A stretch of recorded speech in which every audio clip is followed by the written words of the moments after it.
that really delve into someone's story. So this month's social chapter selection, The Unusual Suspects with Kenya Barris and Malcolm Gladwell, was right up my alley. Yeah, featuring raw, unfiltered conversations, this Audible original delivers unprecedented access to some of today's most influential figures and explores their distinct paths to success. Guests include iconic rapper and producer Dr. Dre, Jimmy Kimmel, the longest-running late-night TV host, Chef David Chang of Momofuku fame, and Ursula Barnes, the first Black woman to lead a Fortune 500 company. Take a listen. And then when I started working, I tell you, I realized how narrow people were. I would always say, I literally, give me a problem, and I will outmaneuver these people, every single one of them, everyone. Because they know how to get from A to B with a car. Yeah. I can get from A to B with absolutely nothing. Yeah. I can absolutely do it. These people think that they are smarter than I am or better prepared. They are not. Oh my God, I love that quote. Okay, so we all have 20 seconds to sound off about this Audible original. Cynthia, why don't you get us started? What did you rate The Unusual Suspects and why? Okay, Jess, I gave this an 8 out of 10, and here is why. It's an interesting collection of conversations with fascinating people, many of whom I knew, but few that I'd barely heard of. They were tales of strange paths to success and the challenges they overcame. I particularly enjoyed listening to Ava DuVernay talk about her wild dating life and hearing Jimmy Kimmel get really emotional talking about his son.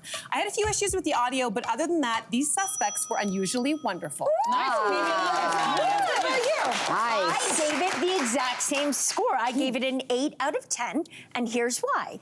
Because whether I knew a little or a lot about the guests, I was engaged and inspired. Take Chef David Chang, who, like me, didn't know what he wanted to do. He was a dilly-dallier when he was in his 20s. So he tried a lot of things until he got closer to figuring it out. The big takeaway, though, for the whole thing was no two people's path to success or definition of success is the same. Just do you. Yeah, I know. Yes. Good take, Jess. What about you? All right, I gave this about a 9 out of 10. I know, big score, and here's why. The duo dives into fascinating stories of successful people who started from the humble beginnings and worked their way to the very top of their field. Now, Barris brings his creative edge, while Gladwell, my boyfriend in my head, has his signature analytical style, making each episode stimulating mix of depth and intrigue, perfect for listeners who enjoy inspirational discussions with a twist of humor and relevance to what's going on in the world today. Yes. Good word. Love that. Nels, what did you think? Okay, everybody, hold on tight. I gave her a 10 out of 10. Wow. Yep. It's a first for me on this, so here's why. This is my favorite type of listening, intimate, long-form interview, compelling people. Malcolm and Kenya, they are highly adept. They are very well-researched interviewers, but that's not all. They're really great listeners, too. Genuine curiosity, respect for the person on the other side of the mic. It just works. I learned a lot about new people like Ursula Burns and Sue Bird. I learned more about people I thought I knew, like Jimmy Kimmel and Ava DuVernay. All in all, a deeply satisfying listen.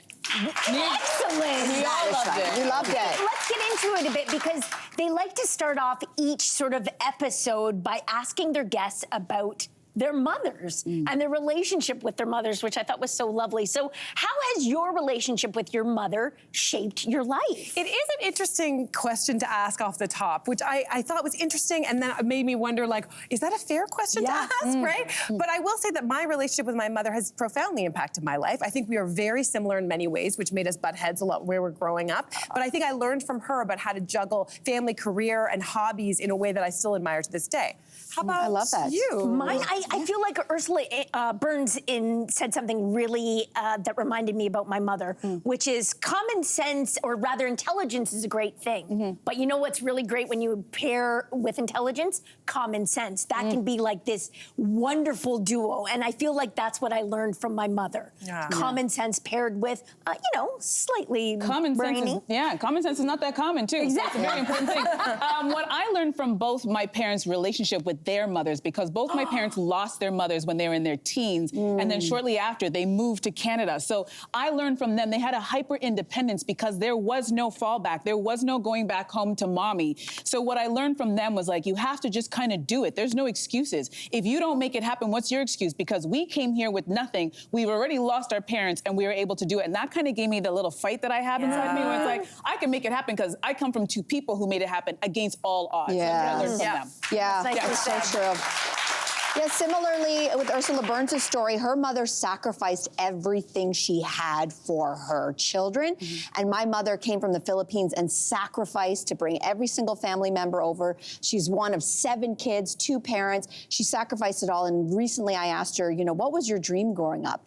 And she couldn't answer. You know why? Because she sacrificed, I think, asking herself the question to let everybody else around her chase their dreams. That's big stuff. Yeah, That's big stuff. Yeah. It's wonderful but sad at the same time. Yeah, it is. It is. Yeah. Okay, so WNBA star Sue Bird talks about how she felt she had to hide being gay in university so she wouldn't lose opportunities. So was there ever a part of yourself you felt you had to hide in order to be successful? Wow, I identified with this so much because, you know, growing up in a Caribbean household, I knew I had to be dual from the very first time I went to school because there was the rules and the way things were done in my house, the foods we ate, the music we listened to, how my parents spoke to me. And then I went to school and hung out with friends, and it was a completely different world. And their world, I felt like I couldn't bring my world into their world because I was afraid that they'd be like, what are you guys doing? And then after a while, I realized what makes me special is the world that I come from. And to bring that to the regular world. But it took me a while to get there. So for a long time, I had that duality, and I'm like, I don't know, maybe I'll talk to my therapist if that worked or didn't work, but I had to learn both languages. Yeah, I think it sounds like what you're saying is something I experienced, which was code switching. Yeah. You had to learn how to code switch between who you were with, whether it's school friends, work friends, you know, your siblings, your child, whomever. So we got good at code switching. Oh, absolutely. All the time, yeah. Okay, well, this Audible original definitely gave us a lot to talk about, as you can tell. And great news, because you can join me and Andrea on our Instagram Live tomorrow together. It's gonna be so fun. 4:30 Eastern to continue this conversation. We're gonna dive even deeper into this kind of themes in the book, and whether things like, would you mortgage your home to help pay for your child to go to a top school? Save it. I'm gonna keep my mouth shut. And also, yes, hold it, save it for tomorrow. And also how we knew whether or not we wanted to have kids. It's gonna be good. It's gonna We be will get good. into it tomorrow. But now it's time for the big reveal. Drum roll, please. Our next social chapter selection is Audible's highly anticipated new audiobook from Suzanne Collins. Hunger Games series, guys, Sunrise on the Reaping. It's set in the world of Pan Am 24 years before the original Hunger Games series. This prequel tells the story of legendary survivor Hamish Abernathy. So whether you're a passionate fan or just starting your journey, venture to District 12 and hear the story the world's been waiting for. Okay. Yes, and guys, be sure to head to audible.ca, download it for yourself, or scan the trusty QR code, which will take you right there. Right your first there. audiobook is free with your membership, so what are you waiting for? Don't go anywhere. We'll be right back. Hey, you, come a bit closer. We've got so many more must-see interviews, spicy debates, lifestyle tips, and pop culture moments. So subscribe to our channel by tapping the logo below and don't miss out.